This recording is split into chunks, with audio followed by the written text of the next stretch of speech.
Bonjour les enfants, j'espère que vous allez bien. Aujourd'hui, je vais vous raconter l'histoire extraordinaire d'un petit garçon qui devint le roi le plus sage du monde, Shlomo Améler. Shlomo était encore un enfant lorsque son père, le roi David, quitta ce monde. David appela Shlomo et lui dit cette dernière recommandation. Shlomo, je vais bientôt suivre le chemin de tous les êtres vivants et quitter ce monde. Je sens ma fin proche. C'est toi, mon fils, qui hériteras de mon trône. Sache donc être ferme et persiste dans la voie de la Torah et des mitzvot. Mon fils, si tu accomplis tout ce qu'Hachem t'ordonne, lui aussi tiendra sa promesse et te conservera la royauté, à toi et à ta descendance pour toujours. Le jour de son onction, Shlomo fut conduit sur le mulet royal, un animal créé depuis la création du monde, près de la rivière Gihon.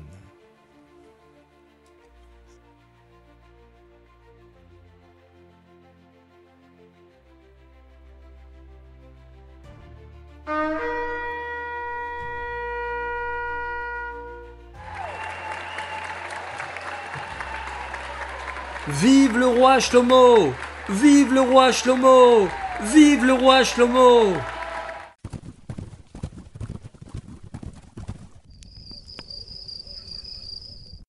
Moi, roi? Mais je n'ai que 12 ans. Comment pourrais-je diriger ce peuple? Je ne suis pas prêt. Mais cette nuit-là, tout changea. Alors qu'il dormait, une lumière descendit dans son rêve. Une voix magnifique résonna. Shlomo, demande ce que tu veux, et je te l'accorderai. Hachem n'a accordé ce choix qu'à 3 personnes. Shlomo, le roi Achaz et le Mashiach. Que pourrais-je demander à Hachem? De l'or? Des victoires? De la puissance?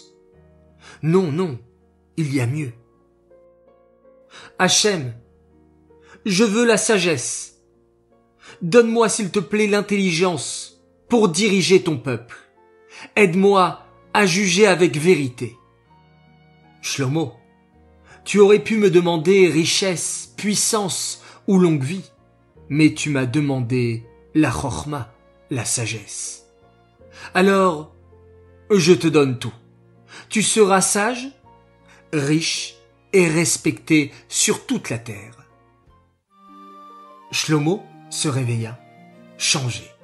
Il sentait en lui une force nouvelle. Peu de temps après, 2 femmes vinrent se présenter devant le jeune roi. Majesté, ces femmes vivent dans la même maison. Elles ont chacune eu un bébé. L'un est mort pendant la nuit, et maintenant elles se disputent l'enfant vivant. Ô roi, j'ai accouché, et cette femme aussi. Pendant la nuit, son bébé est mort. Alors elle a échangé les enfants pendant que je dormais. C'est mon bébé qu'elle tient. C'est faux. L'enfant vivant est le mien. Le mort est à elle. Personne ne savait qui disait la vérité.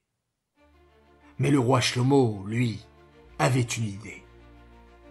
Apportez-moi une épée. Une épée? Majesté. Oui. Coupez l'enfant en 2. Nous avons bien 2 yeux, 2 oreilles, 2 mains, 2 pieds. Eh bien, coupez donc cet enfant en 2 et donnez-en une moitié à chacune. Un silence glaçant tomba dans la salle. Oui, oui, coupez-le! Qu'il ne soit ni à elle ni à moi! Non, non, pitié, majesté! Ne le tuez pas! Donnez-lui le bébé! Non! Je préfère le perdre plutôt qu'il ne meure, s'il vous plaît, majesté! Stop! C'est donc elle, la vraie mère.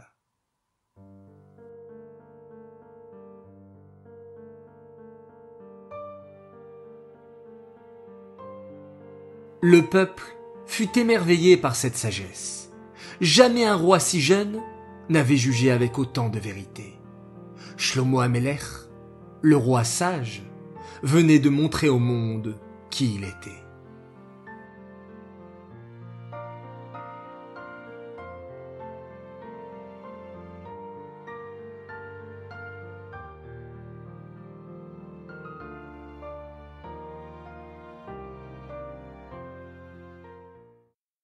Majesté, puis-je vous poser une question? Pourquoi n'avez-vous pas choisi l'argent ou la force? Ce sont des choses utiles, non? Tu sais, tout cela peut disparaître.